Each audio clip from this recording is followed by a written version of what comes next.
Hello, ladies and gentlemen, and welcome to Command List.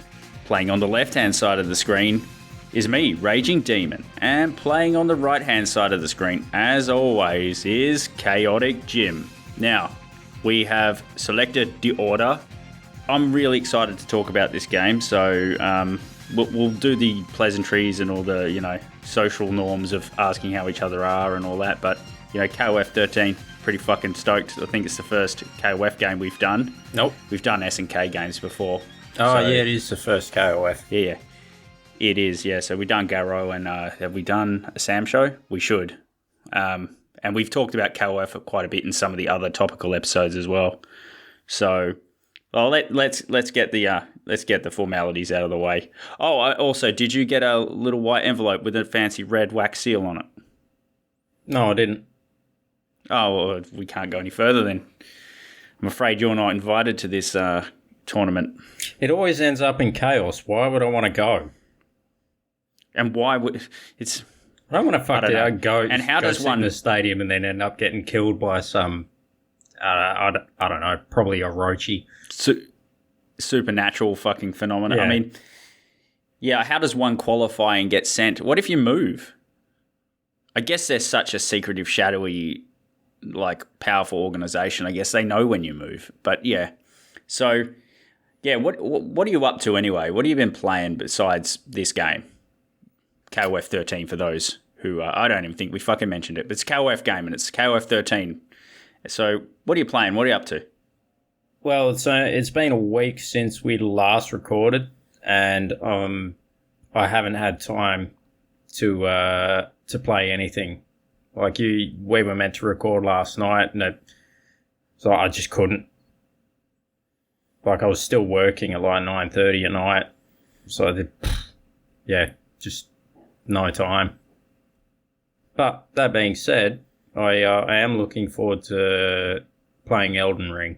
Yeah, your boy getting Elden Ring. I mean, that's sweet. Not for the faint of heart. Sweet summer child. Dark Souls.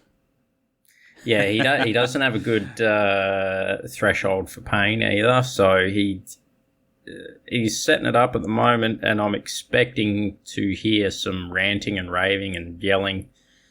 Give it about 20 minutes, half an hour, I'll say, before he starts losing his shit. Why am I all the way back here? Yeah.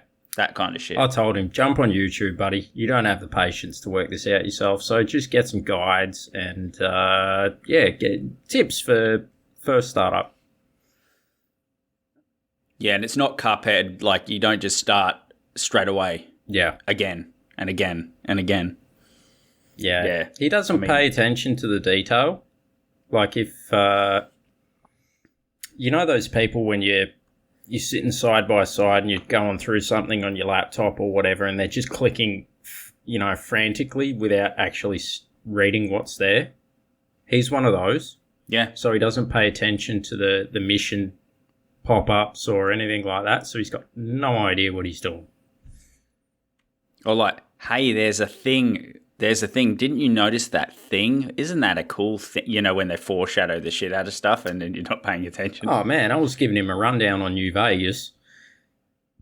One of the best games ever made. Oh, I don't know. It's pretty good, man. It's pretty fucking good. But I said, look, on your map, where's the map? It's are you fucking serious? You just got your Pip-Boy, and it gives you detail on everything. There's a big, section there where you go through data. It's in there, but I don't know what else to say. And he hadn't even realised you could get the Pip-Boy out. Fuck's I don't know where I am and everything's a desert. What do? I've walked out of this house and now I'm somewhere I don't know what the fuck's going on. It's just he doesn't like detail. He's a fucking Fortnite kid. Yeah, I mean, there's a certain level of the generation is missing out on the persistence and patience side of gaming, right? Yeah. I mean, I played Spider-Man versus the Kingpin the other day Oh. for Danny from Retro Wars for his show. Oh, ouch. Yeah. And that's not even, at least it had like you could go to like his apartment, like like Peter Parker's apartment and, get your health back. And, it wasn't that, it's not that brutal in the sense that you have to go all the way back to the start, but it's just so much harder. And the levels aren't even long, but like just the ability, like to have to do something over and over and learn, or Metroid, like Metroid's a game of patience. Like you have to, so you get frustrated and stuck, and you have to try and shoot walls, and you have to look for stuff, and you know what I mean? Like, yeah. There's a bit of conditioning, but Elden Ring's got the younger group as well. So maybe, I don't know. I've never really played these Souls games, like that much, and I haven't played Elden Ring. So, well, I explained to him, look, dude. People have done this before. They've laid it out for you, and it's readily accessible. We used to have to hope that there'd be like a walkthrough in a games magazine. If you were lucky, they'd release a guide or something. But other than that, trial and error. I mean, the Water Temple for sure. and Ocarina of Time. Like, I brute forced my way through that. No walkthrough, right? Just because I had to finish it. Yeah, I mean, and you'll get it. Especially if it happens like half, sort of like you've done like more than half the game and you're in. You have to finish. Like, like you can't just stop. Some games just grab you like that, and you will figure it out. And it's yeah, and that's a Nintendo game. Oh man, it's fucking brutal. And I know people go, it's NES hard and all that. That was true once, but it's not true now. And it hasn't been true for a while that Nintendo games are difficult. They're not really anymore. Like, I just don't think that that's true about the modern Nintendo And I'm not saying it's bad either. Like, but they're not like the way they used to be. That's for sure. The older games just generally, not just Nintendo, like the NES or their, SNES, they had some hard games, man. Yeah. And they were made for kids too. They went from the Water Temple to Mario Party. Yeah, 100%, but even some of the Kirby games. Kirby's notoriously easy, but they're not all easy. It's, not every single one of them's really easy. No, it's a funny thing. I mean, so that, I played that recently. I played some fucking stinkers of some retro games too, but it's some real hard, brutal shit. I've beaten Cuphead, I've beaten the Hades, I've beaten hard games. So, but you gotta literally practice and train and read them, read up on how to do stuff, and you can't just blast through the dialogues and tutorials and stuff like that, if you're not prepared to look at a walkthrough later or you haven't played it before. And it's even true of me with fighting games. Like, I've played pretty much every franchise that exists for decades. I still take the time to do training mode because, as we'll discuss with KOF, there's mechanics that are kind of like, it's just Street Fighter clone. That attitude is not helpful if you want to get really elite at KOF, but yeah, so... And that is the topic du jour, is KOF 13. It's I'm not going to say it now. It's a pretty phenomenal game, to be honest. It's probably one of the best fighting games generally, in my opinion. What's your? I kind of know this because obviously we grew up together. But what's your background with KOF and with SNK generally? Like we have talked Garou, but we didn't play that as kids, so. But we did play the KOF games.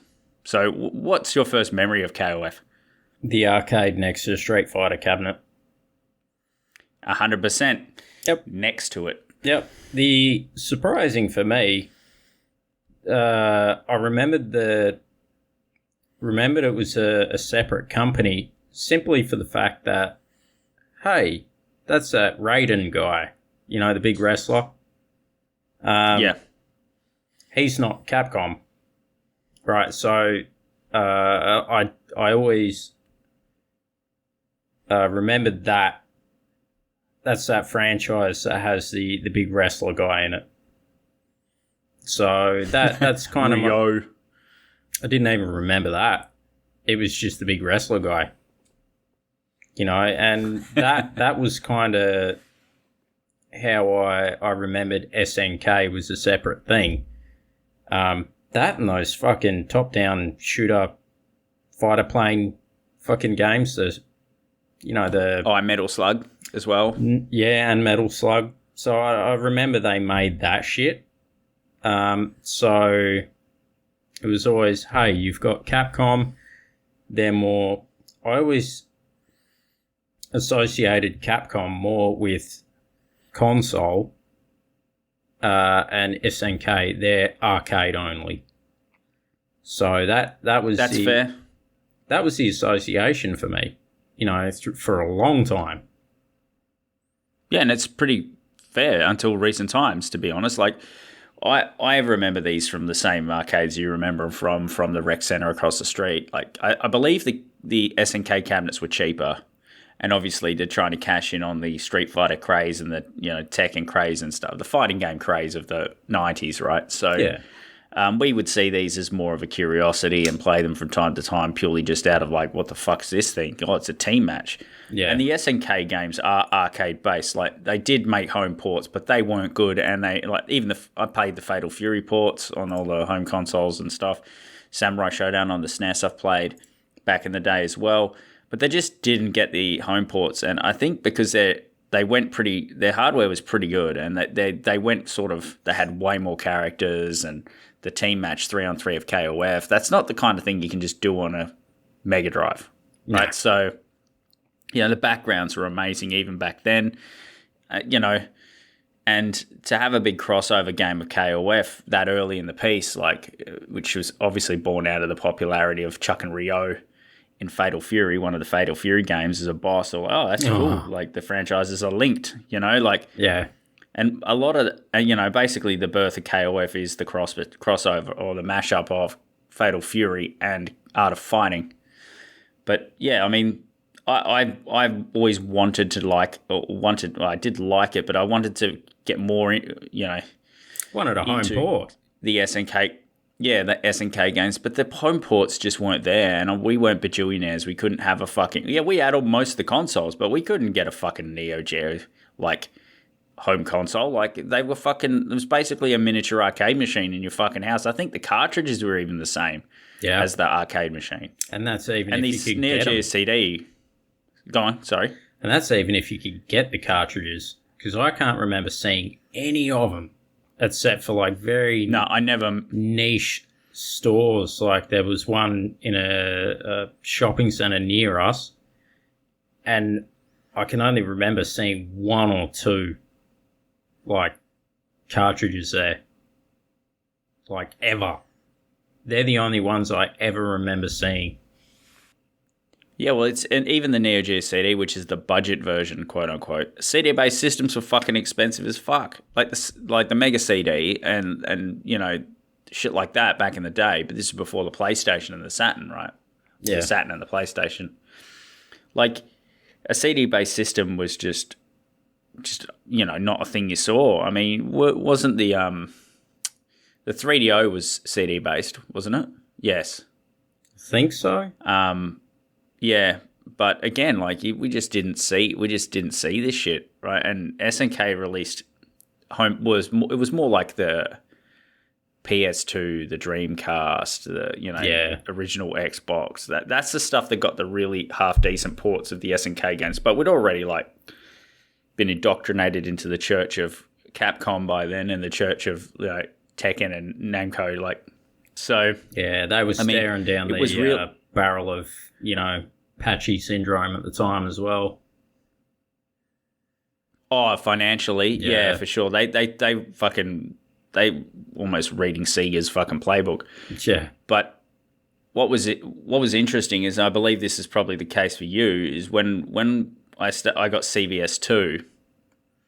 I think that stoked my interest more, and then I started to get a bit more of the back catalogue, and then I started to buy some of the newer KOF games and things at the time, and yeah, it was really CVS2 that got me properly interested in SNK. If I'm being like realistic about my knowledge and exposure to the series. I remember everything about playing that game. I remember, I think you sent me a message or a call or something. I think we might have been living together at the time or something, and you said, "Oh, I've got to go to this place to pick up a game." So what the fuck? Why the hell are we going damn near to the other side of the city to pick up a fucking game? And it really wasn't at the time. Like, when in hindsight, it's not actually that far away. It's not. But you felt it though. Oh yeah. But yeah, that was an all day mission to get there, and then got home, played it. So, yeah, that worth it. Yeah, that was worth it. That was it was for my Xbox. Yeah, the OG Xbox. And he absolutely fucking hammered that. Well, the story of me getting that game was that this is the early, it was 2001 or something. Yeah, maybe something 2002. Like that. Yeah, and I don't even remember how old I was. I would have probably been 15 or something. Yeah, I think I was about 16 or 17 at the time. So I've this is the early days. Well, the internet had been around a long time, but this is like game. Like, I can't remember if it was EB Games at the time or not, or if it was Game. Do you remember Game? Yeah. Yeah. Now, they used to publish what they had in stock on their website. Oh, right? So that would have been a rough website back then. Oh, it was fucking mostly text, man. It was the OG HTML probably. Anyway, I go on there, right? And I'm looking at the different games, and I saw, and keep in mind, we didn't like have news like YouTubers and people making content about fighting games and stuff like. We didn't even know if a game existed sometimes, even though it would be famous in Japan or something. Garrow. So like, I saw this game, CVS2 listed on this and available for the Xbox. I was like, get fucked. Capcom versus SNK, like, because obviously we had, there was obviously an original SVC, like SVC Chaos and the SNK versus Capcom, but I hadn't played that yet at the time.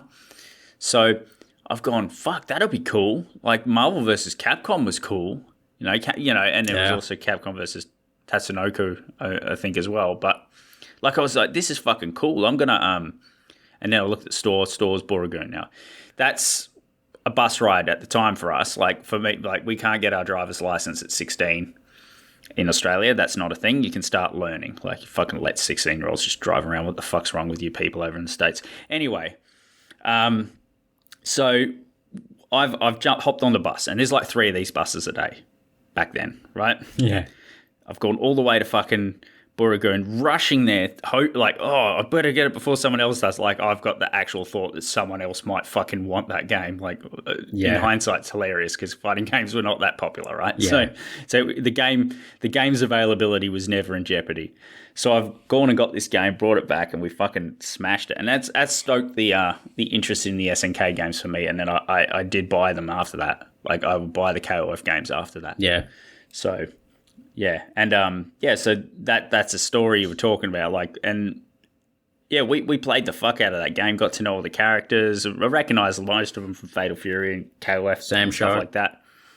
Sam Show, little did we know at the time that that's obviously was going to go down as one of the greatest fighting games of all time. But yeah, and that sort of stoked the interest. So I had played them all in arcades pretty much, but then the first one I bought for the home was KOF 12.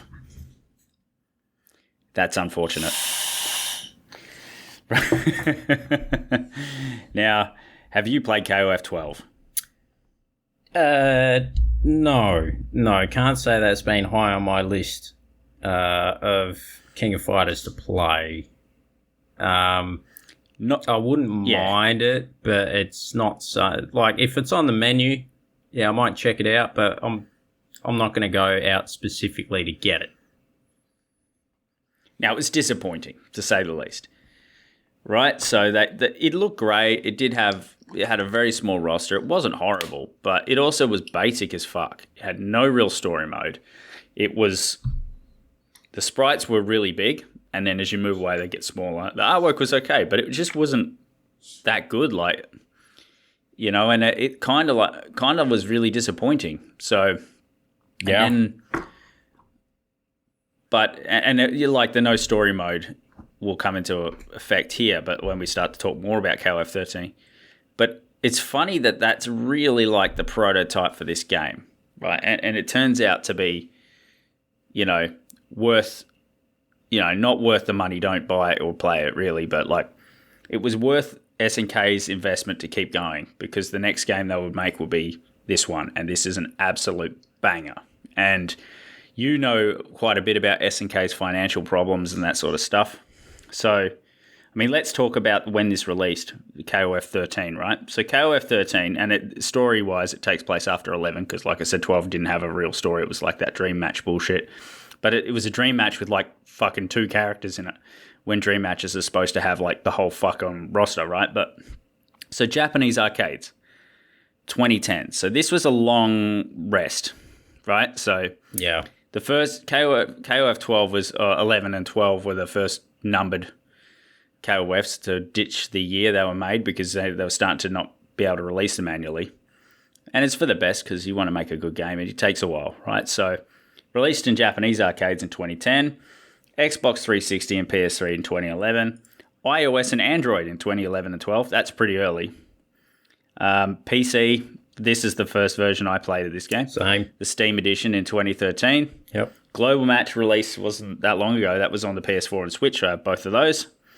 And that was quite significant changes, and this was like your super turbo version of this game, right? Yeah. And they added rollback netcode, which is obviously awesome. So they made quite a few changes, and you've watched the console opening. You haven't just played the. I guess it will be on the Steam edition too, but yeah,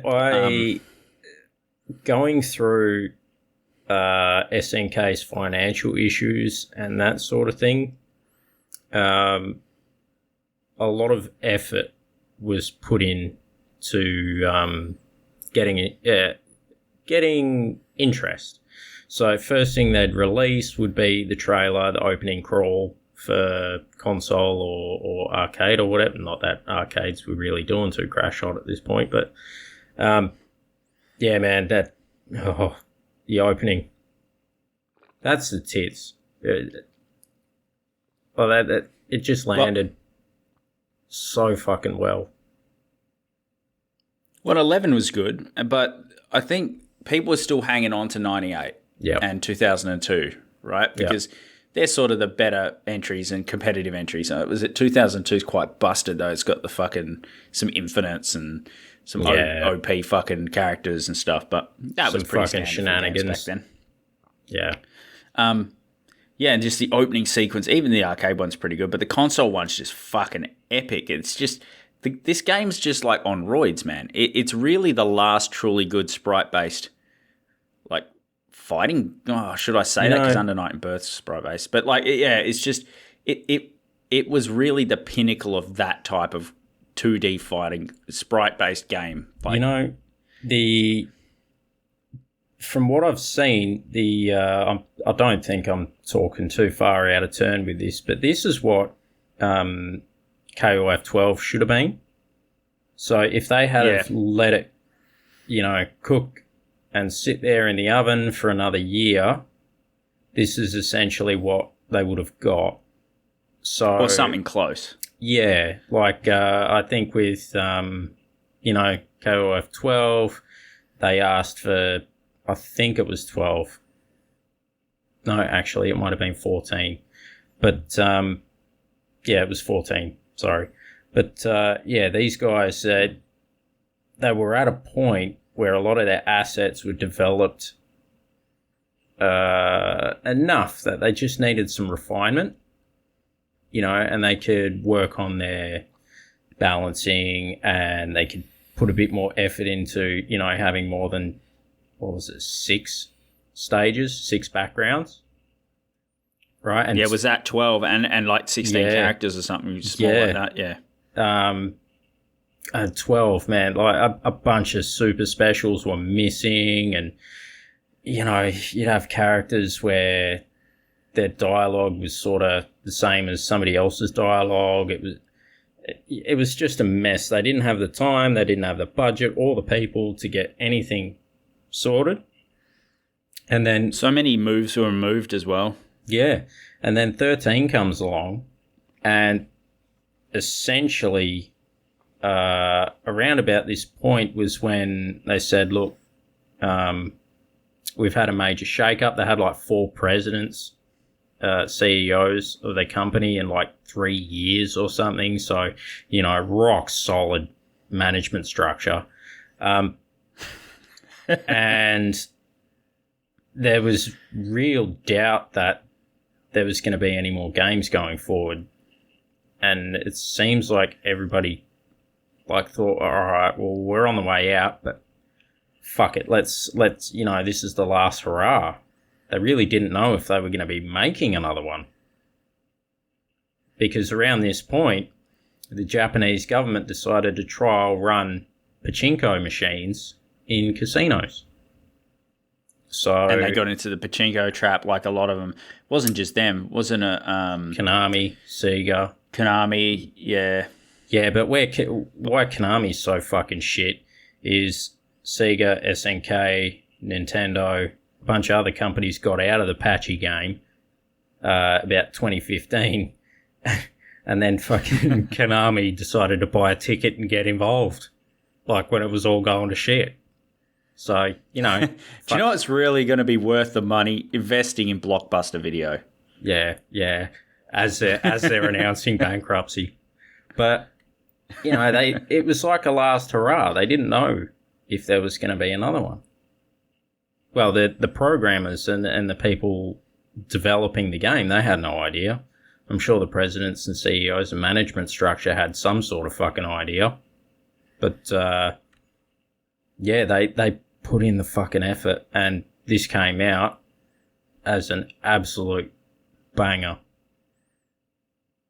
Absolutely. And it went from being like a Vegemite sandwich to a full fucking, you know, 3-course dinner. Right? You know what I mean? Like it wasn't even Vegemite. And like just butter. Just on that, for our overseas friends, the reason you don't like Vegemite is because you're spreading it on too thick. Right? It's not chocolate. It's not fucking Nutella. You gotta ease into it. It's an acquired taste. Right? I can eat it out of the jar, but I've grown up with it. Right? It's just a thin layer. But I would call King of Fighters 12 a fucking bread sandwich. Right. Here's 2 bits of bread put together with nothing in a sandwich. Here's your air sandwich. It's an air sandwich. Fucking nothing. So it's the last it's the last non 2.5 DKOF. I like 15. 14's good too. But like fucking love the art style on this one. It's so good. And, you know, we'll talk about how good everything about this game looks. The sound's fucking amazing too, the backgrounds, the detail. I mean, the roster itself as well, like it's 33 characters, I believe. I think that's the latest global match version of it. You know, we'll get into more about the differences there. Yep.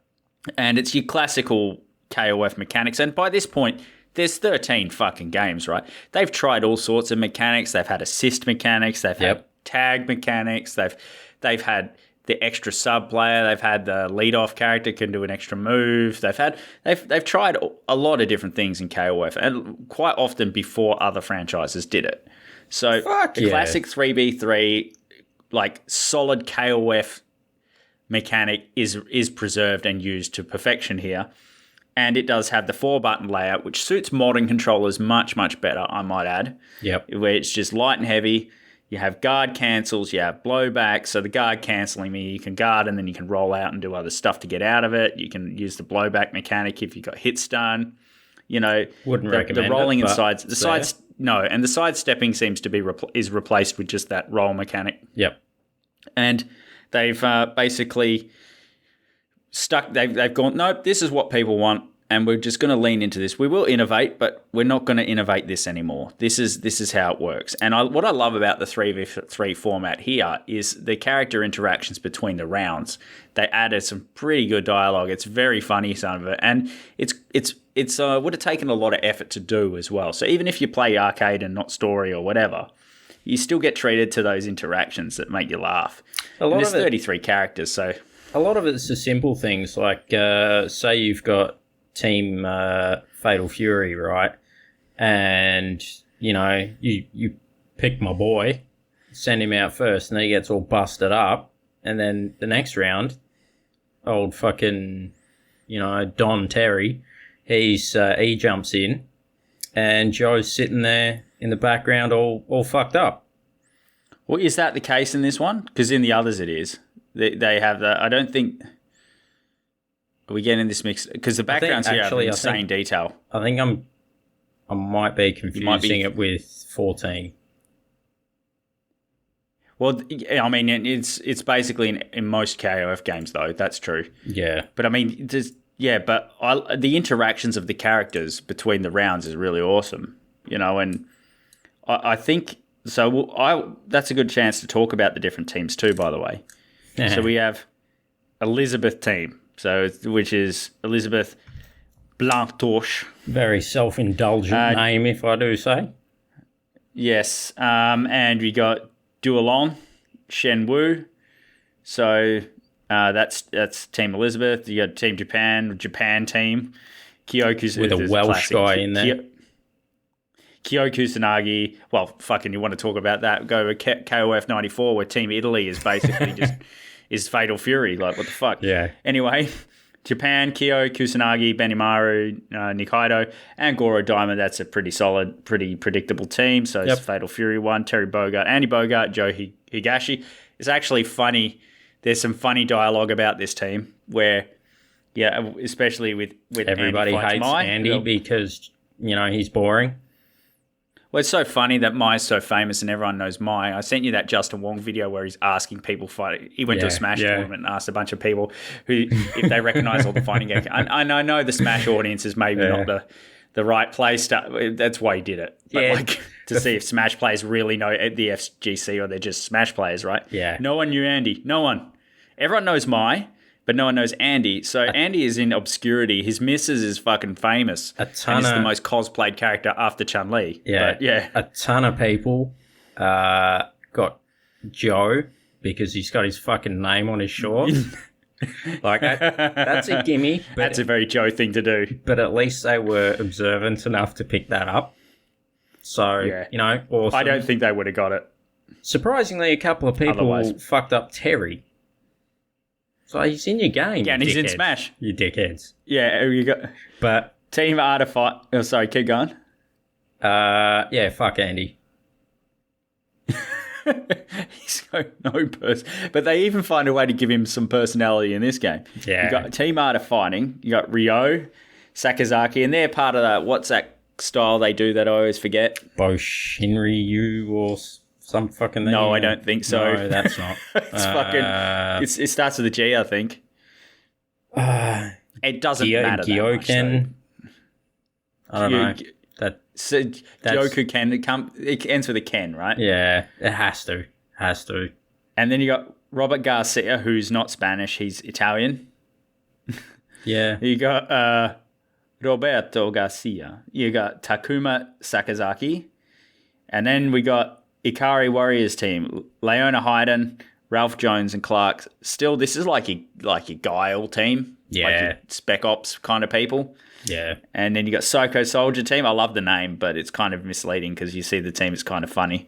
You got Athena with a Psycho Ball every 10 seconds. You got, I don't know if I'm saying this right, but Sie Kensu and Chin Getsai. And then you got Team Only Fans, you fucking motherfucker, gone in the notes and changed the name from Team Women to Team Only Fans. And he's not wrong because King's the only moderately dressed person in this fucking team, really, isn't he? Femboy stereotype. Yuri wears a proper gi. And then you got my chiropractor's dream, Shiranui. And so, yeah, that's totally the only team. I don't know if she would be served by a chiropractor. Honestly, she seems like she'd be one of those people that has like the type 3 collagen connective tissue, so I can see her being hyper flexible. I don't think even a physio would help her. I don't think. No,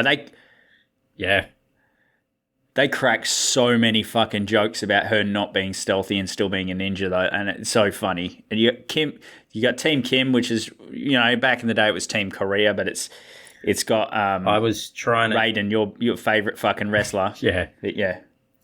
I was trying to change the name of this one, but I ran out of time.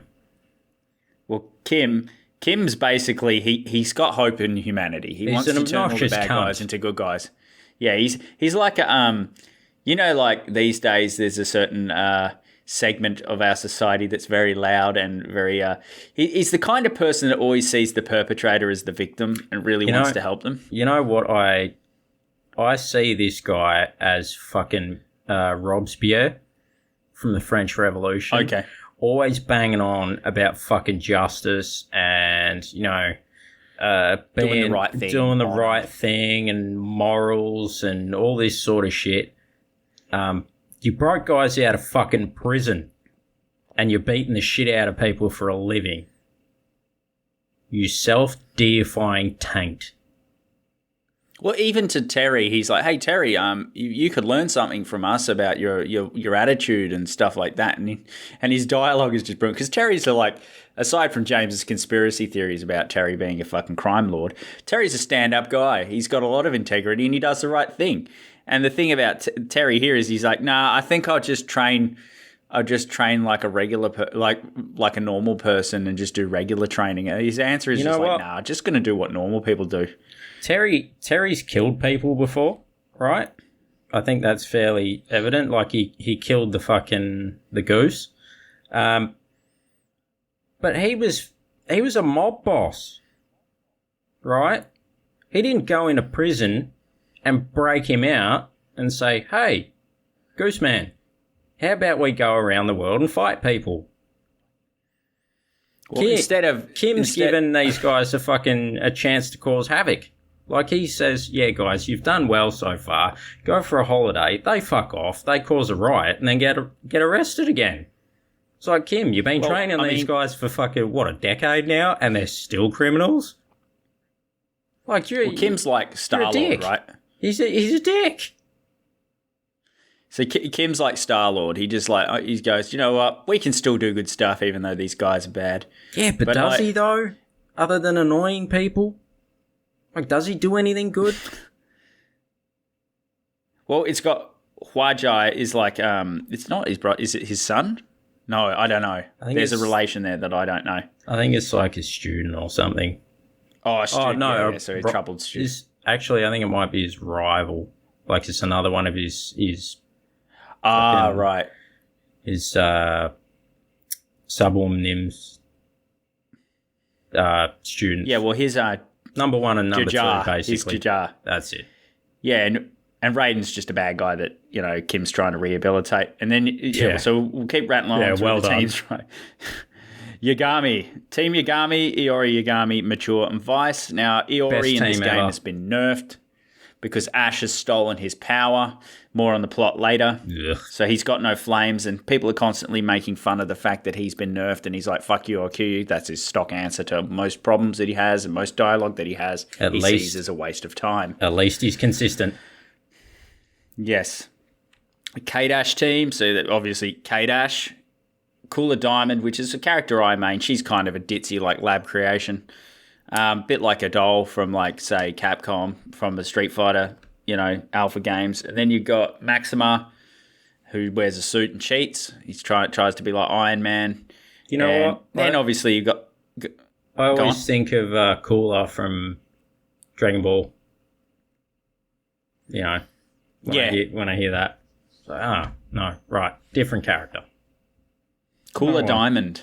Yeah. And then you got your single entry mid bosses and whatnot. You've got Ash Crimson. You got Billy Kane as DLC. You got Psyche, and does Mukai make an appearance? Is he playable? I don't think he is. He gets his power stolen by Psyche. Yeah. And then you got Mr. Karate as DLC, and Mr. Karate is Ryo's dad or Takama's. Yeah, it's Takama's, I think. So from Team Art of Fighting, Takuma, Sakazaki, and you've got Sad. Terry makes a Mr. Karate joke and calls him Tengu. Obviously, Tengu is from Garo. Yeah. That's funny, and he goes, "It's a mask. He's not a Tengu." And he goes, "Why do people keep saying that?" And he gets really angry at fucking Terry about it. He's like, Mr. Karate's DLC. Yeah. So, but yeah, and that's your roster, right? So the plot itself is, look, I have beaten this game so many times, and I've seen the endings, and I've played all the KOFs, and the plot, this plot's okay, but it's one of those things. This is all about the Earth being angry with humanity and creating the Orochi, if I'm not mistaken, to go and give. Yeah. There's a monster. Yeah. Mukai is one of the. There's this cult that worships the creation of Gaia, which is basically to create havoc on the humans and stop them from fucking up the planet. Yeah. Obviously, humanity fights them and traps them away in the Phantom Zone. The faraway place, I think the distant place or the faraway place it's called in this game, but it's basically another dimension where they can plot armor the, banishing of these forces that fuck with the humans. Apply the thickest. You've got the three families. Yeah, exactly. Yeah. You got the three families of which are the treasures, I guess, as you've got the Kusanagi. So you got the Kusanagi, the Yigamis, and some other one that I've forgotten. Fucking one of the chicks, isn't it? Is it Sakazaki? Yuri's family? It's them. Yeah, it's Yuri's family. Yeah. Yep. So it's got them. So because Yuri's dad is one of the bosses in one of the the KOF storyline, right? It's evolved quite a lot, and there's a ton of manga and OBAs and stuff that go along with it. I like manga, but I'm not fucking reading that amount of shit for a fucking storyline, right? I'll get a summary. But over time it's evolved, and there's fucking 9 treasures and families and shit, and at this point this is accurate. So there's only the 3. Well, you remember Shizuru from some of the other games? Yep. So she's one of the people with the power, right? Yeah. I've got the plot right in front of me. And so basically these 3 clans are responsible for keeping it in check. But at this point, after 11, Ash Crimson and I can't tell what Psyche's relation to Ash Crimson is, but obviously Elizabeth and Ash is... Old fucking... Elizabeth's like a mentor to Ash. So... And Ash is the main plot device for the last 3 of these games. So more on Ash later. All right. So Ash basically is a descendant. Or now. Oh, sorry. I'm just going to clear up that Ash is a descendant of Psyche.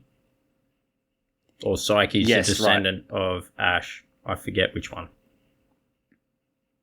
It's something like that. Yeah. And Ash at this point is already stripped Iori of his power. Yep. And taken it for himself, right? Yep.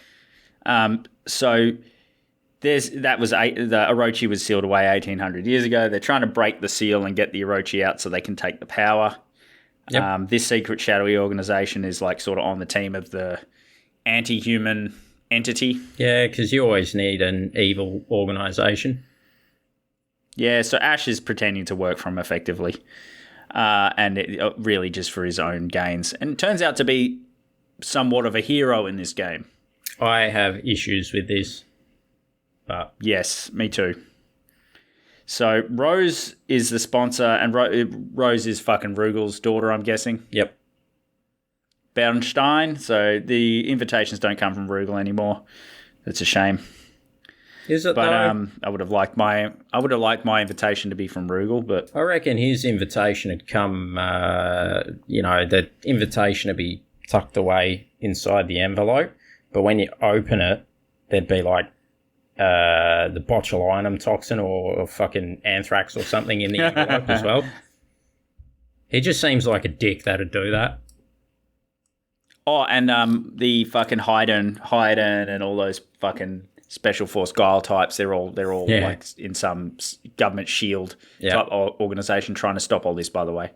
So that's a thing. Go watch it if you want to know more. We're just going to gloss over it and laugh about it. So obviously, Iori still, even though he's lost his power, is still more interested in fighting Kyo than anything practical or worthwhile. So they're the two sort of like, that's the, how would you classify them? They're basically the yin and yang of the whole franchise. Well, they tried to make them such, but I mean, I don't really care that much about these two. Kyo's kind of like meh.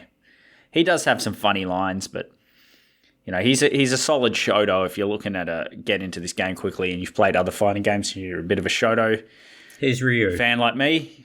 He's basically your Ryu. Oh, so Terry's probably a better Shoto, but Yeah, the thing is, maybe not. The reason Kyo is Ryu is because he's the stand-up guy. He was the focus of the series, and then he went all sad boy. He did. There's an evil version of him too. So there you go. That's the stereotype. And his headband as well. Got his headband. Oh yeah. And then gotta have a headband. I think in this game, it was it was 12. Or it might have been 11. One of them. Anyway, he like tore off his headband and burned it. So yeah, we can do fire, so yeah. So you're going full sad mode on this. You're like meant to be the hero of the franchise. Whatever. All right, go down the evil Ryu fucking Akuma path if you want. Well, he's so appealing to me that I've never finished his team story. Yeah. So there you are. I haven't even watched the YouTube video on it. So, but like all that aside, the plot's kind of, it's not the worst plot actually, and it's more about the relationships between the characters that makes me laugh. And if you got background in the other SNK games, you'll really get a kick out of reading it. And I think even Kyo's dialogue with Iori's like, he knows he's going to say all this stuff to Iori and he's just going to go, fucking, I'll kill you. He's like, that's you pull back the cord, you get the, I will kill you. Yeah. Even when you fight your own team, he says the same thing to his own team. He's like the worst teammate. Yeah. Yeah, well, you're a fuckhead. Which is funny. And, I don't like using him in 13 because he doesn't have his original moveset. Yeah. But, yeah, which is a shame. So, the plot. Ash Crimson is pivotal to the plot. And I think Ash Crimson is the prettiest, stupidest, fucking most android. He did it before it was cool, by the way, before this fucking gender fluid stuff was popular. He was into it first, so let's get that on the record and give him his due. He saw that trend coming. I will challenge that. All right. Objection. We'll come back to that. Yep. My objection to Ash Crimson is not his moveset and stuff, because I actually like using Ash Crimson. What I object to is he's supposed to be a boss. Boss is supposed to be scary and intimidating. He's not intimidating and scary. He's not fucking M. Bison. He's not Akuma. He's not Rugal. He's not... I don't shake in my boots when I see him. You know what I mean? Like, it's a dumb final boss. Even, like, you take Raging Demon, they're just all big, strong men. Or, do you know what? Unknown's a pretty scary fucking boss. Yeah. So, do you know what I mean? It's not about that. It's just the fucking fact that he's such a pretentious cunt. He's obnoxious. Audrey Hepburn, like you said. His hairstyle. Yeah, fucking Audrey Hepburn. Like, it... he looks like he would be right at home on the set of the Dick Van Dyke Show or something, So what the fuck are you doing with the hair? I mean, you've got the flowy sleeves, the tight-fitting clothes. Are we gonna? It's like that. What's that fucking movie with G.I. Joe and Jonah Hill? G.I. Joe and Jonah. Yeah, it's like fucking Jump Street or something. 21 Jump Street. Yeah, but it was a sequel. And, You're talking about Jonah I know Hill's what you're talking about. fighting that chick. And, they keep talking about, are we fighting or fucking? So Ash is the same thing. Like, I don't know. Like, are we going to fight or are we going to, like, what's happening with this boss?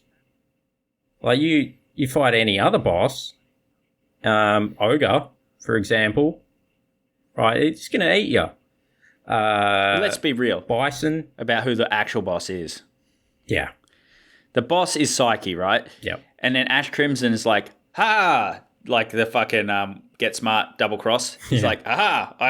And he gets him from behind, steals his power, and then you fight him. I found that boss fight far easier than the Psyche boss fight. I'm not going to lie.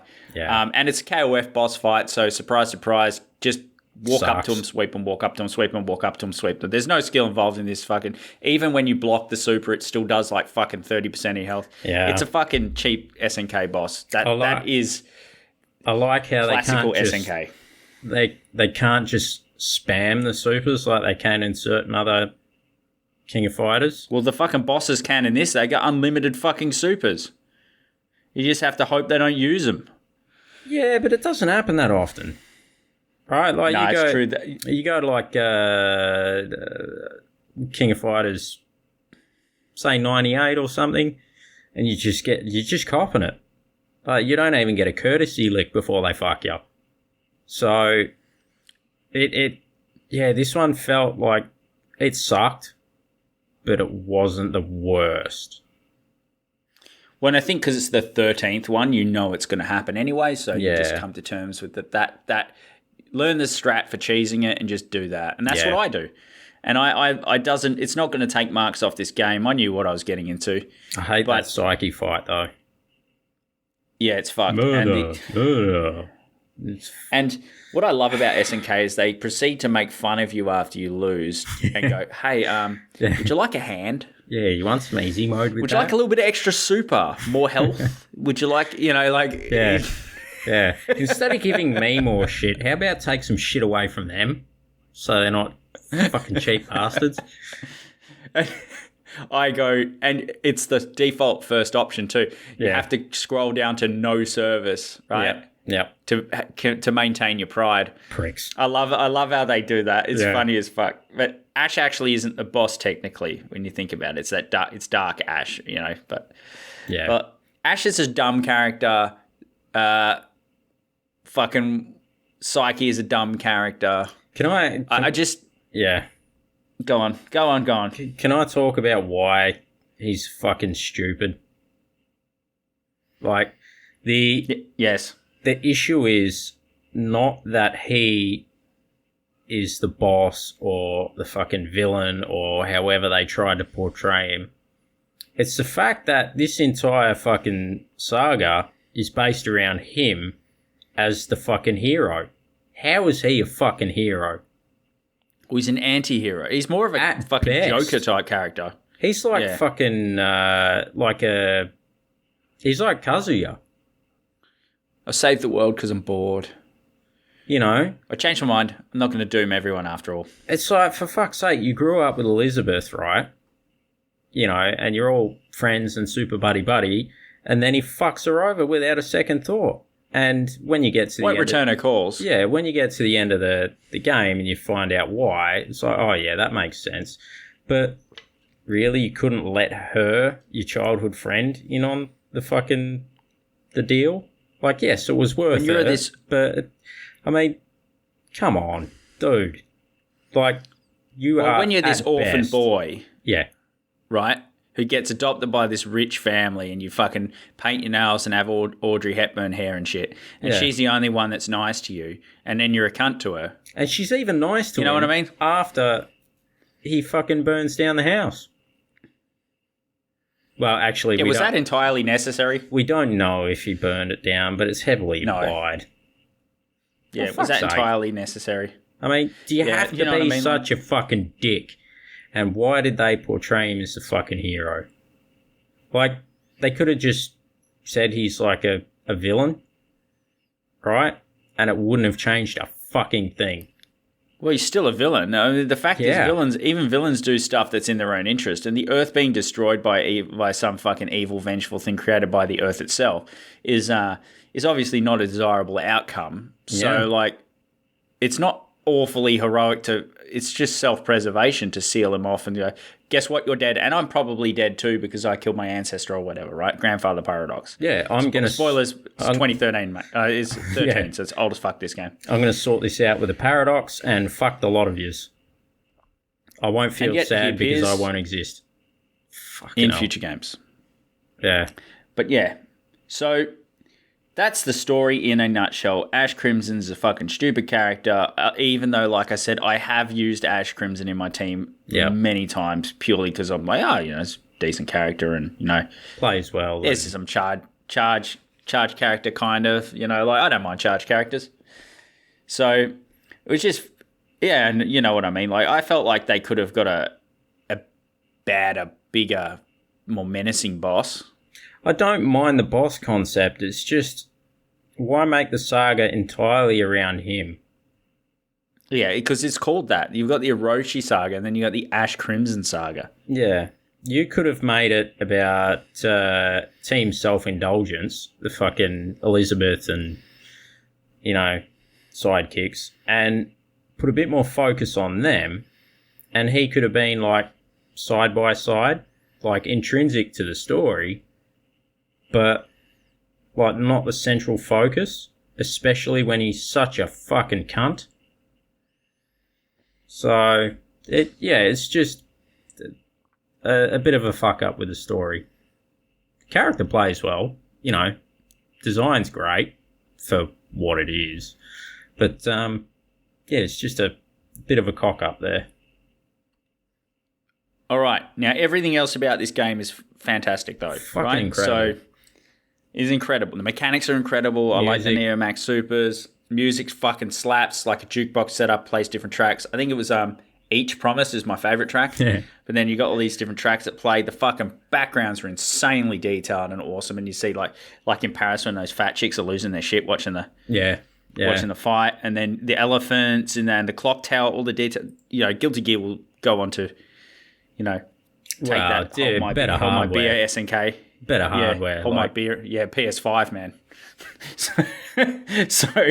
But yeah, and I found it absolutely tremendous to look at. Yeah, I love now that I'm getting more getting a better hang of how to like do the combos and stuff, and that you can hold it until it comes out if you get early enough. You don't get absolutely punished for over inputting in KOF games.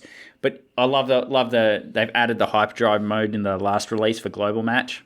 So that means you can basically, it's a bit like the Under Night and Birth veil off type mode thingy. Yeah, so I haven't, I don't think I've played that version.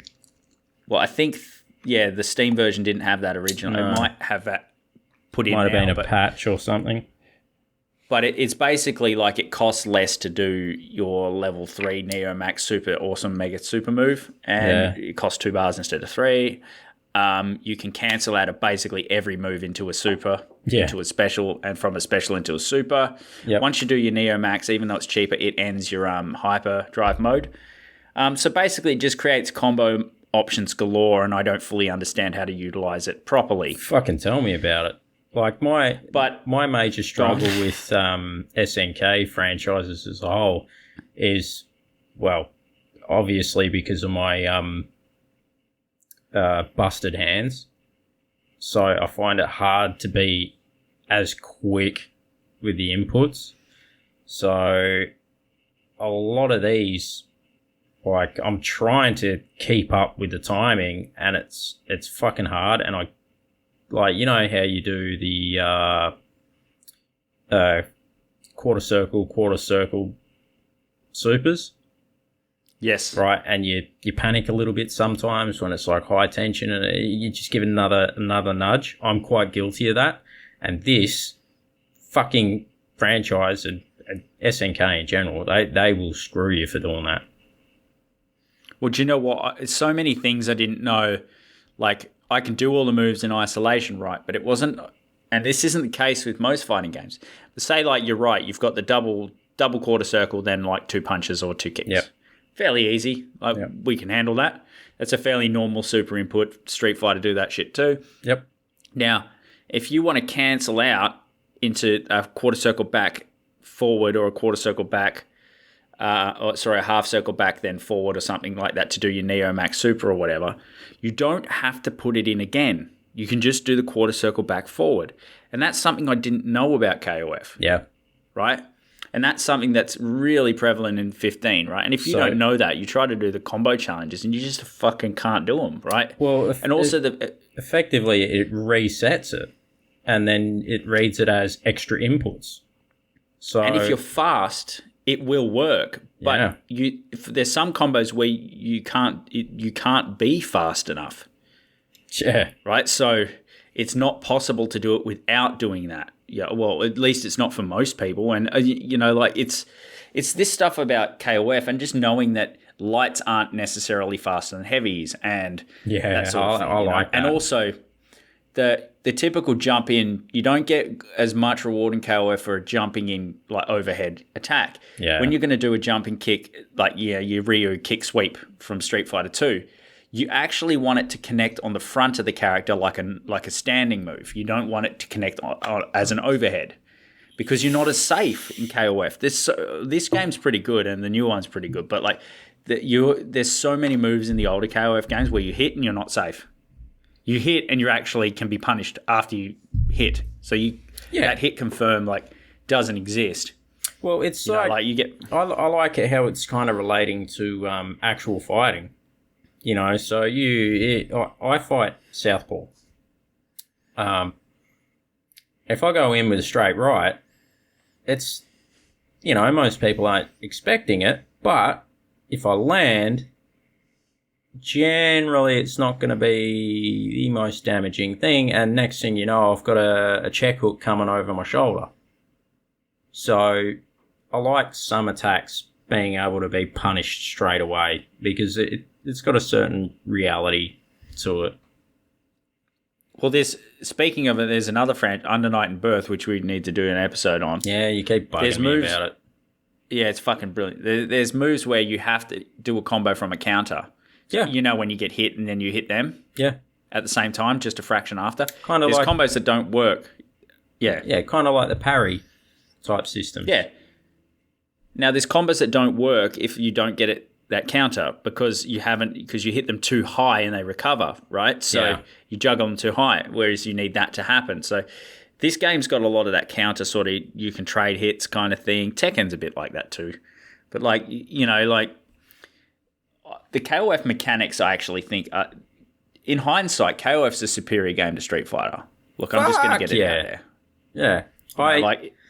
Street Fighter's easier to pick up and play. And play. KOF is not. There are certain characters you can pick that are, quite friendly to use, but fuck me, you got some technical nightmares in there, and like the timing, it rewards training, right? I think you released. Actually, I would say it rewards knowing the difference between it and Street Fighter. Yeah. Oh yeah, definitely. Yeah. Yeah, for sure. And this is the pinnacle of the KOF franchise. KOF 14 is okay, and KOF 15 is tremendous. It's better than Street Fighter 5. But I still think this is better than 15. When people say this is one of the best fighting games ever, so that I don't necessarily agree, but that's because I put priorities on other aspects as well. Like I absolutely love Tekken, so that I don't know, I just like it. I like it more. So that's always going to be, it's either going to be 7 or 8, right? For me, generally. Yeah. But for your 2D fighters, like, fuck me. This is up there. This really is. And I'm not a big SNK guy. I love the characters, but it's fucking hard for me to play. I'm I'm just not as good with it. But I still love these games. So, yeah, I can see the reason for people saying this is one of the best ever.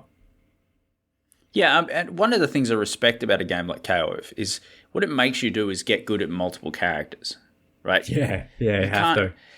In a lot of fighting games, you can have 3 characters and that's it. Well, KOF, that's not true, right? Because you have 3 characters, yes, in your team, but then you have to have different teams as well, because the teams are complementary, and the fact that is the matchups won't always favour your team, so you have to be able to swap in people into your team to actually, like, it makes you learn more characters and more matchups than I feel like other games make you. Yeah, right? It's like CVS too, like, Akuma, Ken, Ryu. If I had 3 Shotos, all basically the same. This, you don't get that. Like, you really don't. No. What's the closest thing to that in this game? Probably the Art of Fighting people. Yeah, maybe. I mean, yeah. Oh, Fatal Fury. But then you could kinda... You could pick Ryo. You could pick Ryo. You could pick Terry, and you could pick Kyo in the same team, and that's your Shoto kind of covered. Yeah. But even then, they're still kind of different-ish. I don't know. There's no real analog for it, but yeah, that's probably about as close as you get. Yeah, and just I think if you look at each team, aside from Art of Fighting, like I said, which are basically just 3 Shotos. Yep. What have you got in Fatal Fury? Yeah, they're all kind of Shotos. Terry's a Shoto. He's got one charge. His DP is a charge move, which is kind of, you got to learn to work with that. Yeah. And he's got this big spring kick that's fucking so hard to make work, but does work if you. That's the twirly fucking pirouette one, isn't it? The twirly launch thingy. Yeah. And then you've stupid, but it's fucking handy. But he's got a good DP. Joe is kind of the best strange, ever. But he's got he's the best fucking ever. Joe's dialogue is the best. Even like I told you, I fought Joe with Joe, and then he wins, and he goes, making illegal copies is never okay, or it's always a bad idea to make illegal copies, or whatever he says. It's like, thanks for that moral lesson on piracy there, Joe. Yeah. Always doing the right thing. Just like he's about to fight this godlike boss, and he's just, shut up. Yeah. I'm going to be the champ. I've got my championship shorts on. You know? Like, he has an argument with himself in the mirror match about the shorts. Yeah. I will take them shorts off you. It's like, because he's got Joe written on it, right? He's he's so simple. He reminds me of like the dude that's always fucking happy, and he's, whenever you, like, say you go around their place and then you leave a couple of hours later and you've got a smile on your face because he's just fun to be around. That's Joe, but he's dumb at the same time. Well, there's a bit where I'm trying to think of the other kickboxer guy. What team's he in? He's fucking, he's one of... Is it Huajai? Kim's no, fucking... No. Is it? I think he's one of Kim's fucking, projects at one point. Yeah. Well, fucking Terry says something like, hey, didn't Joe take your belt? Yeah. And he gets so pissed fucking off, angry. And it's so funny. Yeah. Wow, Joe's the fucking man. He kind of reminds me of Goku, where he's sort of like happy-go-lucky. Just all the time. Yeah. Doesn't think about anything more than it needs to. Big evil bad boss turns up and he's all like, fuck yeah, I get to fight this guy now. And have you seen their ending? Not for a while, no. It's a fucking crack up. This is where I get cancelled, right? So you've got Team Fatal Fury standing on the fucking, dais of the champs of fucking KOF, right? Yeah. The King of Fighters, yet there's 3 of them. Go figure. Kings of Fighters, right? Now, they're guess who runs to Andy, who's been looking for him throughout the whole fucking game? The fucking OnlyFans chick. Yep. So Mai is obviously, oh, Andy, good job. But she actually gets mad at him for not being in the same team. Really? Pretty funny. And he makes up some reason. He's like, oh, it's actually better for us if we fight in different teams because then we can test it. And she goes, that's the stupidest thing I've ever heard. She calls him out on his bullshit. Yeah. He just doesn't want to fight on her team. Yeah. Because he knows she sucks. So, like, but anyway, so she runs up, and he's like, oh, my girlfriend, she's here. And then B. Janet goes to fucking, Terry. She's pretty good looking. Terry's looks pretty pleased with himself. Yeah. And then this fan is like, I love you, Joe. And from the back, it's like this nice from afar, but far from nice kind of situation about to happen. Oh, yeah. And then it shows the front, it shows the fucking close up, and it's a fucking dude with a 5 o'clock shadow dressed as a fucking chick. Yeah. And chases him, and this is where SNK gets fucking cancelled. It's because Japanese, they don't care, then I'll get cancelled. Yeah, don't give a fuck. They get a pass. They get a pass by the police. By the culture police. But anyway, it's just the fucking funniest ending, and he's trying to run off, and then at the end it's showing them all the three couples together. Yeah. It's fucking hilarious. And she's got it's Joe in a headlock. Yeah. It reminds me of the fucking the Geef and that fucking that absolute unit from Street Fighter 6. Oh, the chick, Marissa. Yeah. The fucking... This is a fun... Yeah, I was going to say, he's the butt of all the jokes, Joe, and it's fine. Yeah. And I love it. Yeah. His love life's terrible, Oh, fuck but yeah. It's so funny. Yeah, and this kind of shit this game does, like, that makes it really entertaining to play when you just do an arcade mode trying to fuck around with the different characters. Yeah. I like just the SNK in general. It's like when what's his fucking name? He's that Mexican wrestler. I think he might be. Is he the Mexican or fucking Brazilian? Are you talking about from Garrow? Yeah. Chicken head guy?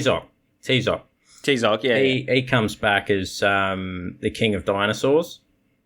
Yeah. Right? But he's just such a bumbling fool about it. Like, he's spent his whole life being the good guy, and now he's the fucking heel, so he's always trying to think of how to be evil, and what would an evil guy do? And then, he thinks that nobody knows who he is, and then Terry basically walks up and go, hey, T-Zoc. And it's just like, It's like a Tengu moment. Yeah, all the Garrow characters, yeah. Yeah, you're just sitting there like, Terry, just shut up and let him be happy. Like, keep your mouth shut. But he's not playing along with the kayfabe, is he? He's like, he's not. He could get up there, try to be this massive heel and go, I hate puppies. And he's like, bro, I saw you walking your dog this morning. Don't you own a fucking rescue Don't you have shelter? like 10 dogs? Yeah. it's shit like that I enjoy. I like stuff like that. Yeah. I mean, this game is so popular that SNK, and obviously it's from a time where they made a great game, but the company was struggling. So now the opposite, obviously the company's doing great now. Sam Show, the newest Sam Show was a fucking massive hit. XIII was a massive hit. The new Garrow will be a massive hit. They've re-released. I'll leave my comments to the end because that'll probably be where I get cancelled. Well, you don't like the art style of 2.5. Oh no, that's fine. I mean, I'm from a company standpoint. Oh right, so obviously it's got some stakes from some certain investors, but the game, the company itself's doing quite well, right? So they've re-released this with fucking extra characters, a hyperdrive mode, rollback netcode on the Switch and the PS4, and it's fucking slaps. That was released last year. That's how good this game is. They're willing to release it up against KOF 15 without any fear at all. Klassic cannibalizing their own. They just know this game is so beloved that they're actually willing to do that, which is great. And I think that servicing the fighting game community the way they have, like giving them what they want, right? Well, like people want a Garrow 2 and they're making it. Right? So SNK has always been a fan of cannibalizing assets, right? And people want SNK games. Why would you not re-release. Fucking, well, some people consider it the best 2D fighting game of all time. And the fact that if Capcom gets a pass and releases 40 different versions of fucking Street Fighter 2 all the time, SNK, they'd be mad not to do the same. You're leaning hard on that fucking nostalgia nerve. So, yeah, it's good to re-release. There's room for it. There's room for it too, because obviously this is a 3v3 fighting game, whereas Garrow's a 1v1, Sam Show's a 1v1. Yep. Like, Sam Show's its own different thing too. Yeah. So like, that's kind of can exist. It's a bit like the Soul Cal versus the Tekken thing. But there's room for them both. And I think SNK doing this, adding good netcode, they've added rollback netcode to Sam Show, they've added it to this. They're keeping the fans happy. They've been doing that for a long time as well. Like, if they introduce a mechanic that doesn't work, you don't see it again. Or they refine it to the point where it actually works. And netcode, like, they've been working on that from basically when online play was sort of in its infancy. Like, they were working on netcode right from the start. So, and these guys had fucking shoestring budget, a team that had like fucking 4 people and a chicken in the corner. Man, they put in the effort. Well, I love that this is this company is making its money purely from fighting games. Fuck yeah. If that's all you make, no wonder you're good at it. And that, to be honest, it shows that that's what they specialize in. That being said, though, SNK, they release a lot of shit, like mobile games and browser games and that kind of thing. I don't pay any attention to that stuff. But I know what you mean. But yeah. They made a top-down shooter, like your 1945 aeroplane type fucking shooter thing that was popular in the 90s. They made one about, I think it was Fatal Fury characters. So you've got Terry Bogard flying through the sky shooting fucking laser beams. So they release a lot of shit. And they also did a SNK Go as well, like a knockoff of Pokemon Go. Oh, right. So where you catch poker SNK characters. I think you fight them and then recruit them into your team. It's a card fighting thing, is it? No, like RPG not card fighting. It runs basically like Pokemon Go. You choose your attack and all that. Yeah. Apparently, it was massive in Taiwan. But just randomly in one place. Yeah, they did a lot of shit like that. So they released a lot of dog shit, but their bread and butter is fighting games. Yeah, and I think it shows. Yeah, the mechanics are fucking rock solid most of the time. Absolutely. And I've been playing this mostly. I haven't played Street Fighter in a while. And I've been playing Under Night and Birth 2. And to me, like, going back to this and playing it, I played it last night, played it on the Switch. I played it on the Xbox a week ago. I've played all the versions. They're all great, and I love playing it. I like, even on the Switch, the loading times are actually kind of frustrating, but the overall gameplay on the Switch was fantastic as well. So, like, yeah, and to play it on the go. One thing I forgot while we're talking about mechanics, right, is the little challenges in this one. Oh yeah, that's right. That's cool too. They do that in Dragon Ball Z Fighters, but it's annoying. I fucking love that shit. I don't know why, but it gives me more stake to those little mini objectives. I'm fucking addicted to them. Any game, like if there's like a fucking optional checklist, like I'm fucking doing it. So that kind of thing is specifically hits my fucking dopamine receptors. Yeah, they're not hard. They're not it's hard. Like do 3 backward rolls, and I'm like, okay, and just do 3 on the spot, or do a jump attack, or do 3 normals, or do a special move, or do a desperation move. I'm like, what's a desperation move? They're not called that in this game. Yeah, just 5 stuff like parries or something like that. Yeah, awesome. I like that too. Yeah, it's kind of adds a bit. Like I wish they were a little bit more complicated. Maybe I can make them more complicated. I don't know, but yeah, I know what you mean. I forgot about that, but Dragon Ball Z Fighters do that, but they do it to a point where it interrupts the game. It's annoying. Yeah, but again, did it before they did. Yeah. So SNK's fucking got their KOF formula dialed. If only they would release more of this kind of art style. If we were ever to see a SNK versus Arc System Works, this is the kind of style we'd have to get, right? I would like to see SNK characters using the Arc Systems engine. Because that, as far as I'm concerned, that is the best 2D fighter engine for looks. And what gives me, yeah, absolutely, it's fucking amazing.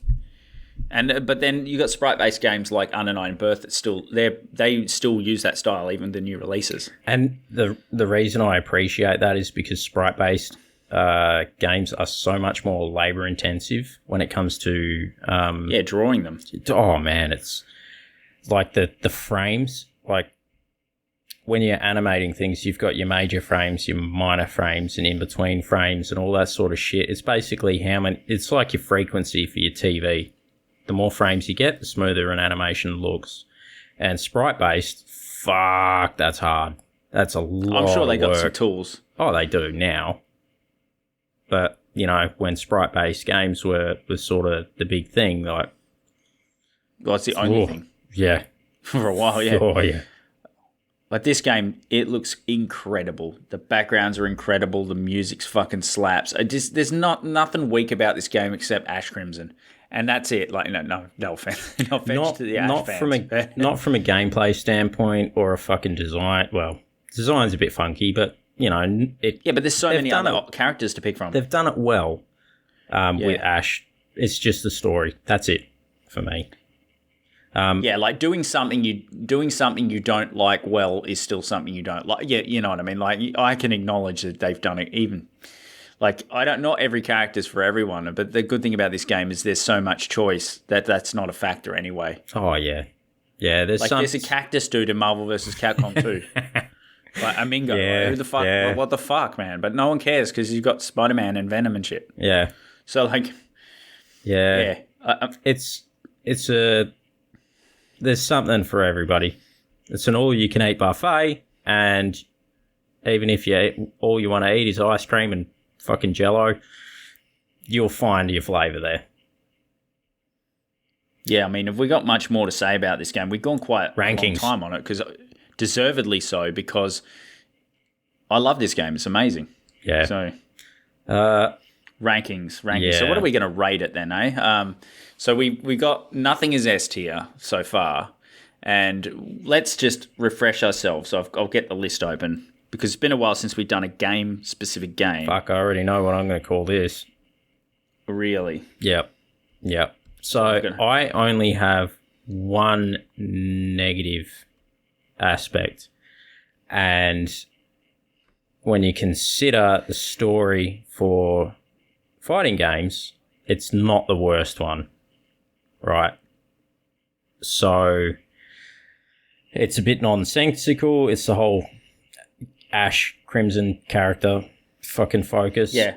That is really the only issue I have with it. I mean, I've got issues with playing the game, but that's not because the game plays badly. It's because I've got essentially busted hands. And you're a Street Fighter guy too. Well, it's not only that, but I've got like arthritis and a lot of damage to my hands. So that's on me. That's not the game. That's my physical limits, I guess you could call it. So I can't call it on that because it plays fucking well. So that's a non-issue. It's only the story for one particular character. That's it. So let's for me, I was just going to say I want to read out some of the rankings of some of the other 2D fighters we've done so far. Sure. The tier list. Yep. All right, so we got Street Fighter Alpha got an A- from you and an A+ from me. Yep. But Them's Fighting Herds. Remember we played that? That got a B from you and a B+ from me. I like that game.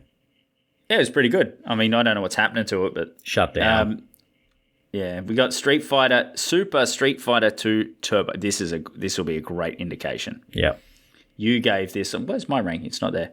You gave this an A+ tier. Yeah, right? I think you gave it a plus as well. Yes, I would have probably. Yeah. And UMK3 got an A- from you and an A+ from me. Yep. So, what do you reckon? I'm gonna fuck the rankings and say this is an A++. Right, I just don't know where else to put it. This is at the top of A+ without being perfect. You know, this sounds fucking awesome. The design of the characters and the backgrounds is fucking great. The mechanics are great. You've got all the, your guard breaks and your super specials. You've got options for fighting that you don't have in other games. You've got your little optional objectives during the matches. It's difficult. You've got a massive roster. It's just that one tiny story element that stops it from being S tier for me. So I can't put it on the same pedestal as, Super Street Fighter 2 Turbo because, well, for me, Super Street Fighter 2 Turbo is nowhere near as good as this. And even that's an A+. So, where do you put it? This is right. So you've broke the rankings, refusing to go into S tier, but acknowledging that it's something special, right? Oh, this is special, all right. But I don't know where to fucking put it. What did we give Garou? I haven't. I would have got it like an A- or something from me, I think. Yeah, Garou's pretty good. It's fucking great. I like the look of Terry, where he's sort of like a bit of an old grizzled veteran. Or he's either just sort of woke up with a hangover. All right. You've given it an A++. Yeah, sorry to the rankings, but, it's clearly better than the rest of them. Yeah, for me, it's clearly better than Street Fighter Alpha, and it's clearly better than there are other Street Fighter Alpha games, so don't get too upset, everyone. Yeah. And it's better than Super Turbo, but then it should be, right? Yeah. It's much newer. Yeah. A++. I'm going to do it, I think. I'm going to give this an S-. Oh, we got S- now. Can we do that? Yeah, sure. Or is all S right. just S? No, maybe we don't have an S+. Yeah, well, my S-. My metrics for it is S is perfect. So, right, so just S. Yeah, you can't have perfect minus. Perfect is perfect. You can have SS in games. Oh. You can. Really? You can get SS rank in heaps of games. Yeah. I'm giving this an S. I think it needs to get an S, to be honest. I'm happy to give you an A++. Nah, put it in S. Here.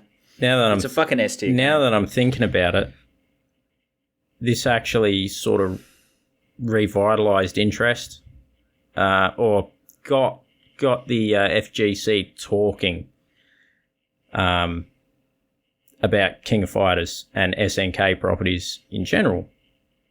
And the servers for this game are still full of people, man. Yeah, and after this game released, right, the fucking public relations genius president decided, hey, let's go out and make a statement. And what he said is, we are a gambling company, and what we want to do is turn our gaming fans into pachinko fans. Right, so just after, I think it was just after or just before this released, and that obviously went down like a lead balloon.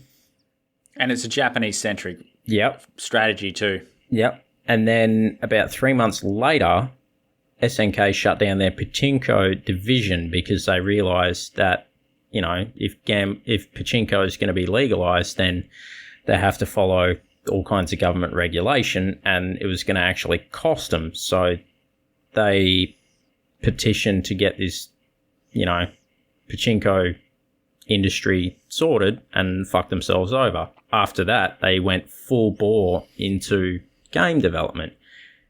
And because of how good this was, we got King of Fighters 14 out of it. And it kind of revitalized the company. So without this game, SNK, well, they were kind of fucked, really. Yeah, and I my opinion on this game is it's the best one. Yeah, it's the fucking tits. So, yeah, S tier. I'll do it. Yep, it's the best KOF in my opinion. I mean, with the spoiler for if we ever do a top 5 KOF games, which we have talked about doing. For KOF 15 is pretty good though. I do like it, but yeah, I mean, to me, this is an S tier. And to be honest, this is where we do need to put aside a favoritism for other franchises and acknowledge what a great work of art this is. Like I said, I prefer Tekken. I prefer Capcom simply because I find this one hard to fucking play. But that's not the game's problem. That's mine. I just can't move my hands fast enough. That's not the game's fault. That's mine. Well, so, they have addressed that with the easy combo mechanic. Yeah. I don't. And they haven't gone overboard with it though, which is good. Sometimes I like throwing that out there, but one of those things. Like it, I prefer to go old school sometimes. But I'm happy. This is first S tier. I'm assuming. Yeah, it is. Cool. There will be others. But now that that's over, can I get into my fucking rant? All right, buckle up, everyone. It's not a mate. Jim's about to smash a controller. Yeah, go on. As we all know, SNK was bought out by a Saudi company, which is run essentially. Oh God, we're about to get assassinated, aren't we? Keep going. No, this is not like a condemnation of fucking anybody, right? Except for a specific group. So they got bought out, right? This fucking guy is trying to set up a gaming and media industry in his country, which most cultures and civilizations, right from the invention of the printing press, has tried to do. So entertainment, literature, plays, novels, media as a whole, it all develops from somewhere. Now, my issue. Oh, how do I say this? The guy's not a good guy. All right. He does reprehensible things. But then most leaders throughout history have done the same fucking thing. And my issue is with the people that bang on, boycott SNK. Boycott this, boycott that. Really? You want to boycott a company because of one dude? There is zero integrity in that. Where have we heard this before? Simply for the fact that the people calling for boycotts use iPhones or fucking Android, or they have t-shirts that are made in Indonesia and places like that, right? So they'll bang on about this one low-hanging fruit issue that is very public and open, but completely ignore the fact that the minerals for the technology that they use are mined by children, or that the dyes and fabrics that they're wearing come from a place in Indonesia which is so heavily polluted by that industry that it kills thousands of people each year. Right? So I have no objection to people calling for boycott. That's entirely your right, and that's fine if you want to do that. But get down off of your soapbox. Don't act as if you're better than anybody else. Keep your politics out of fucking gaming. Right? Gaming is an escape. It's for us to enjoy that small amount of time we get to just switch off, relax, and do something that we love. Do something that we enjoy. Keep the politics out of it. And I actually 100% agree. But you know what I was going to say? If you're out there and you really have trouble, like if you do believe in like, oh, fuck J.K. Rowling, don't buy Harry Potter and that kind of thinking, which is basically what you're talking about here, because is it MBS who invests in SNK? Oh, man. Right? I think so, yeah. Yeah, right? You're right on playing on your Nintendo Switch, which has got blood minerals in it. But like, what I mean is you watch a show called The Good Place. It's a very funny show. I like it. Yeah, brilliant. There's a guy who is considered by... What's the devil's name? Who's running the fake heaven? Becker. Ted Danson. But Becker, what's his name? Becker. Yeah, Ted Danson. I'm trying to think of his name in the fucking show. But anyway, he goes, there's a guy he considers to be the best guy in the world. Yep. Right? Everything this guy does is it's like every decision he makes, he thinks of the consequences, right? Yeah. So say you want to be a vegan because you care about animals, but then your soy crop wipes out fucking all these insects and monocrops and destroys the soil. And it has all these undesired effects, which is a lot of people who boycott and make social movement they often black and white a grey issue, right? Yeah. So, but he talks about this in the Good Place.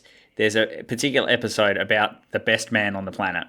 Yeah, and he can't get into heaven because every little thing he does via the butterfly effect has a negative outcome or consequence or hurts someone in some way, like you're saying. Yep. And it 100% backs up that idea that, look, you're not better because you didn't buy it. Yeah. Right? You're not better because you didn't eat chicken. You're not better because you know. The thing is, you just... keep it to yourself. If you vote with your dollars, 100%. I do agree with that. But I avoid doing certain things or buying certain products because I don't agree with the company or whatever. But that's me. I don't try and force my moral standard on other people because they're not me. I'm not going to force my morals on somebody else. And, calling for a boycott of a company that's dodged bankruptcy more than once. I think it's like three times they've avoided bankruptcy. And to fuck over the developers who love this fucking franchise and this, this company in general, like, for some dude half the world away for a fucking moral low-hanging fruit trending topic, it's just mental.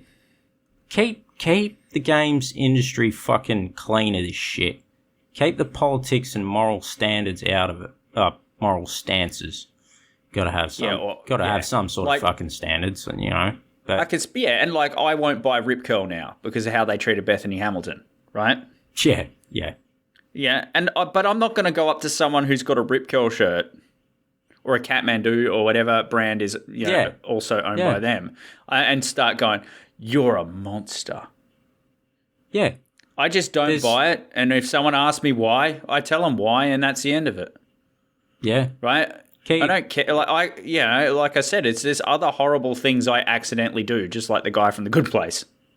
Yeah. that seem innocent, but the downstream effects, like I said, I brought up the vegan thing because obviously there's a lot of focus on mass production of meat, which I'm not saying is good either, but there's often a neglect of what, like, soybeans or almonds or, avocados, cotton, man.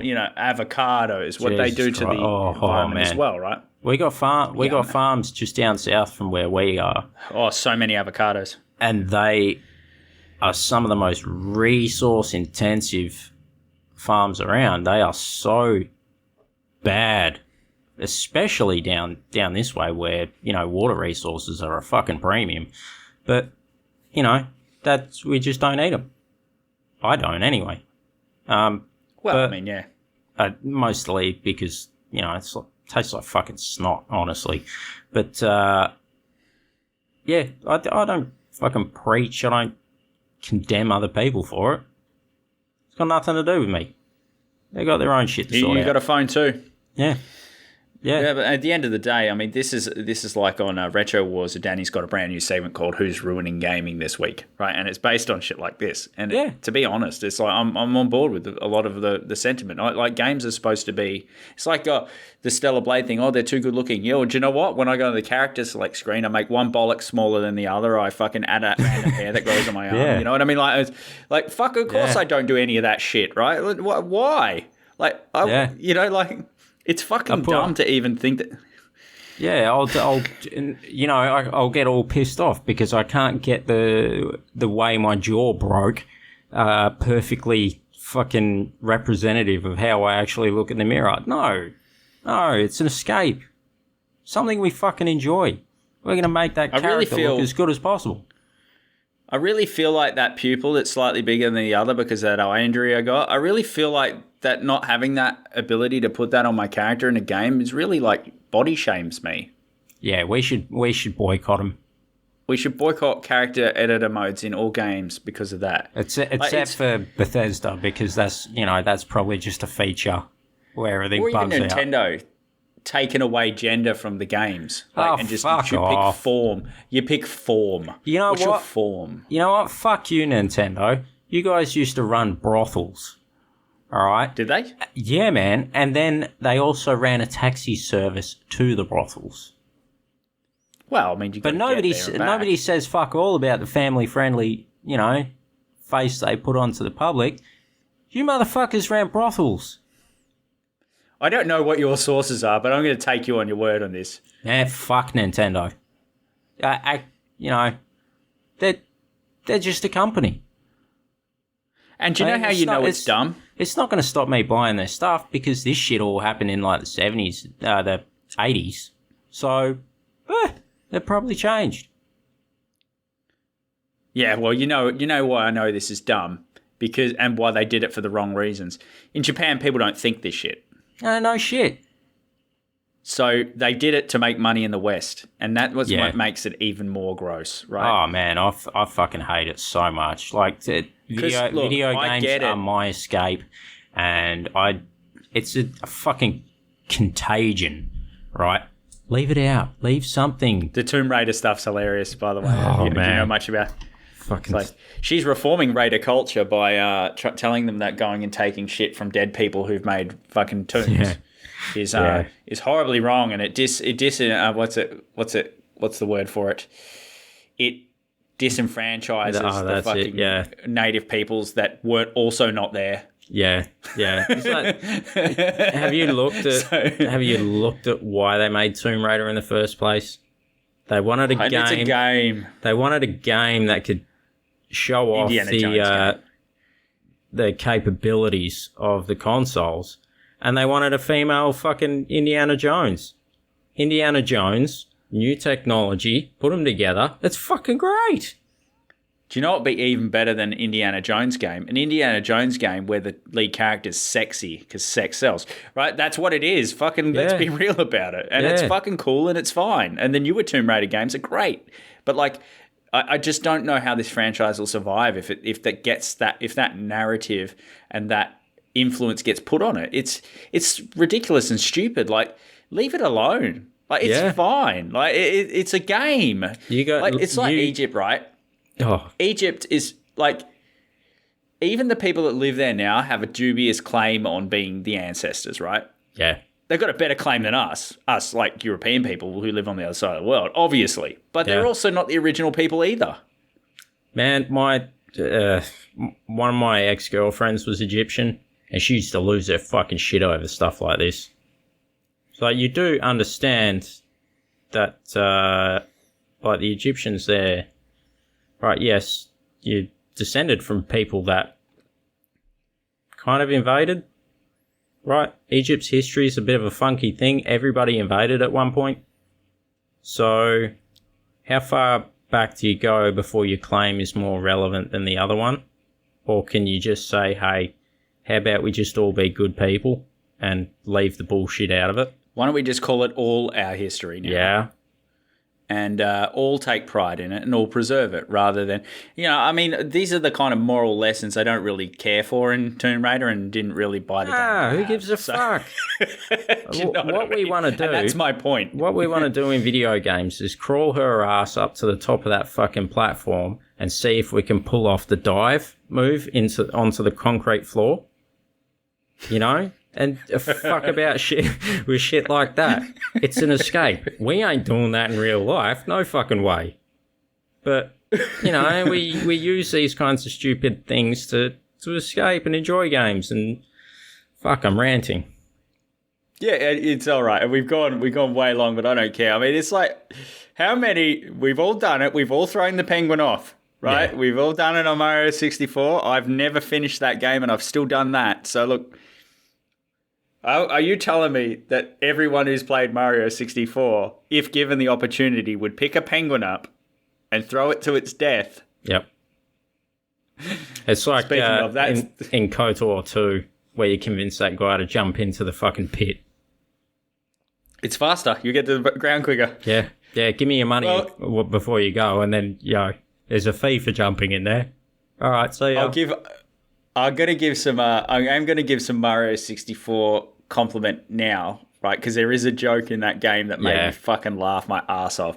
You know that when speaking of the penguin level, when there's a just random penguin, like baby penguin, just sitting there, and she's like, "Oh, I've lost my baby," and then you go and grab that random penguin baby and give it to her, and she goes, "That's not my baby. Yeah, it looks nothing like me." And I was like, that just had me chuckling so hard because it's a Mario game. I expected it to be that easy. Yeah. Oh man, penguins are fucked. But it was penguins, right? If they lose one of their chicks, the parents often go and hijack another chick because they've got like some hormonal instinct to look after the young. But then after about 3 days, they get bored of it and leave the chick to fucking die. Penguins are horrible creatures, right? They're absolutely terrible. So that penguin probably would forget that it's, not hers and then abandon it in a couple of days anyway. So don't feel bad for, giving her the wrong one. Anyway, right. I got to make moral high ground. Yeah. Moral high ground over. We don't have it. You don't have it. Stop saying you have it. We're all gamers. We all use it as an escape, So how about we just enjoy this industry we have as a group and leave the politics to, the lesser species.